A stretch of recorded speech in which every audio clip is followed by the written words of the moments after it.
Hey everyone, welcome back to the course. So in the last video, we talked about the differences between the OWASP top 10 list for 2013 and the list for 2017.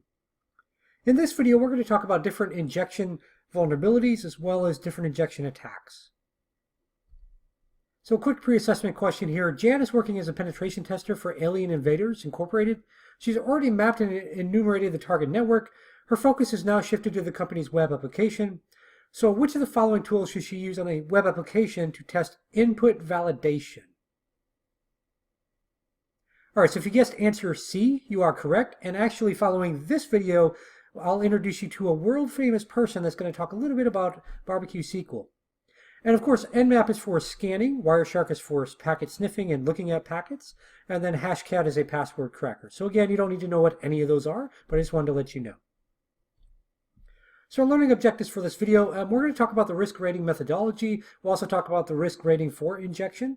We're going to talk about the prevalence, how to check for injections, injection vulnerabilities, the potential impact, as well as ways we can either mitigate or prevent them. So OWASP has this risk rating methodology, and we're going to cover this in basically every single module. So I'll show you the risk rating for that particular item on the OWASP top 10. So red is the worst, as you can see here. Red is at the top there. It's the number 3, and it's basically that it's easily exploitable. It's very widespread. It's very easy for an attacker to detect this and use it. And then the technical impacts, it's very severe, like some kind of major issue like remote code execution or, deletion of data, that sort of stuff. Those will be number 3.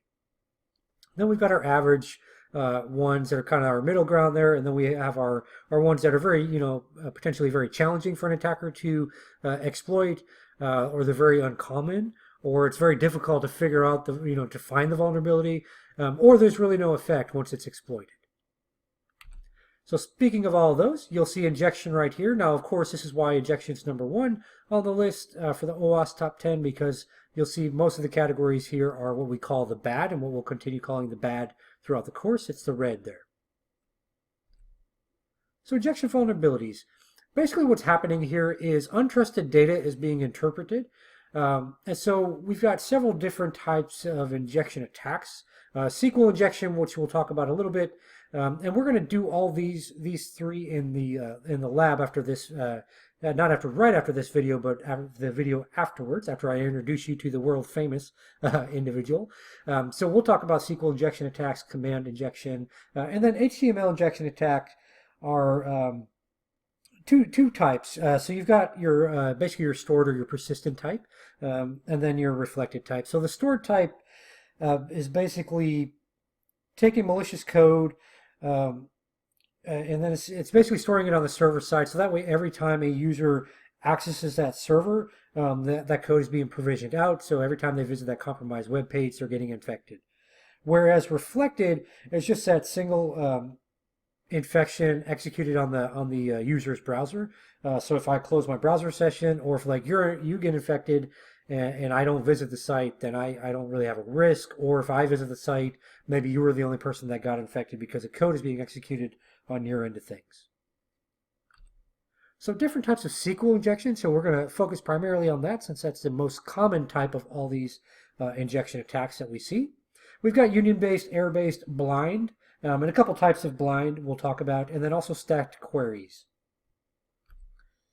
So union-based just uses the union statement, which is basically a way we can join together different select statements. So, for example, a select would be like, hey, I want to get this information from the database. So I, select, all usernames from, this table or whatever. So basically select, as the name implies, is we're trying to get information back from the database. We're trying to choose certain things from the database.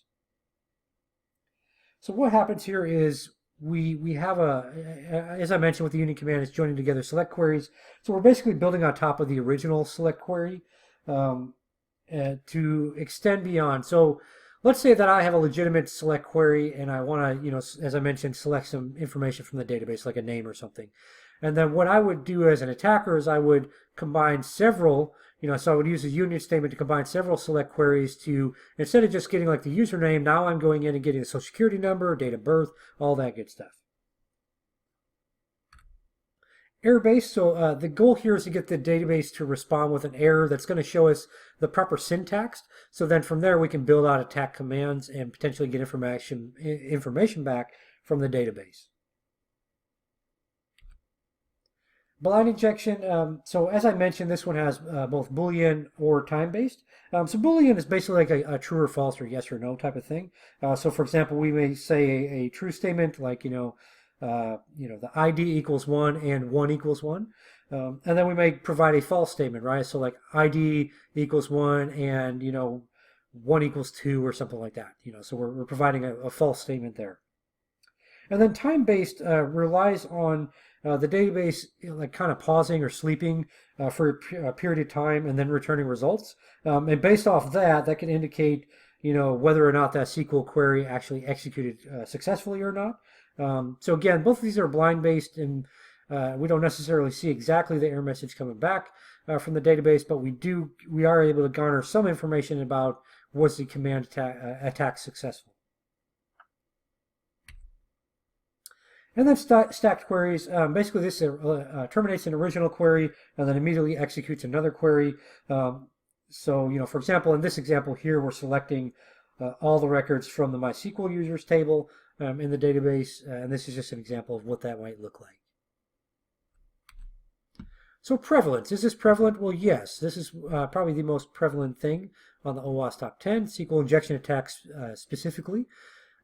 So we see it in a lot of different areas. So injection vulnerabilities across the board, not just SQL injection, but we see these across the board. Things like SQL, LDAP, OS commands, in XML parsers, queries for NoSQL, SMTP headers, et cetera, et cetera. So a lot of different places we may see this type of attack.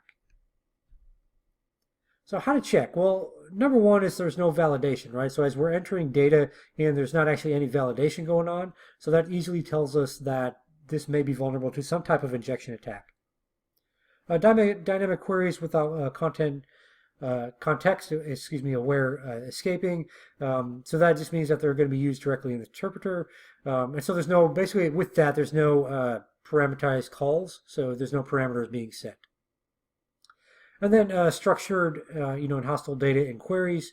So that way, so the attacker may be using like truncated or concatenated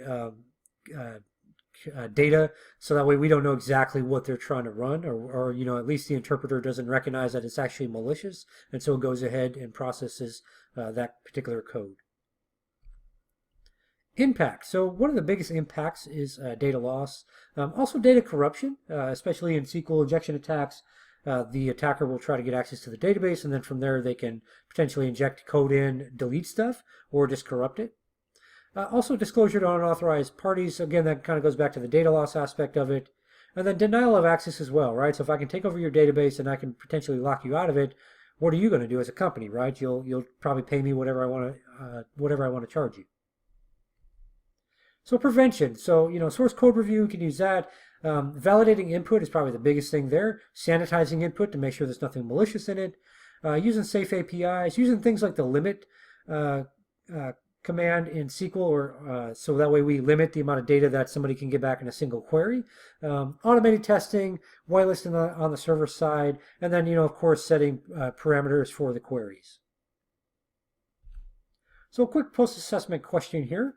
Ka is a security analyst that is wanting to find a SQL control that will help prevent against mass data loss. Which of the following should she use? All right, so I kind of gave this one away just a little bit ago. The answer here is B.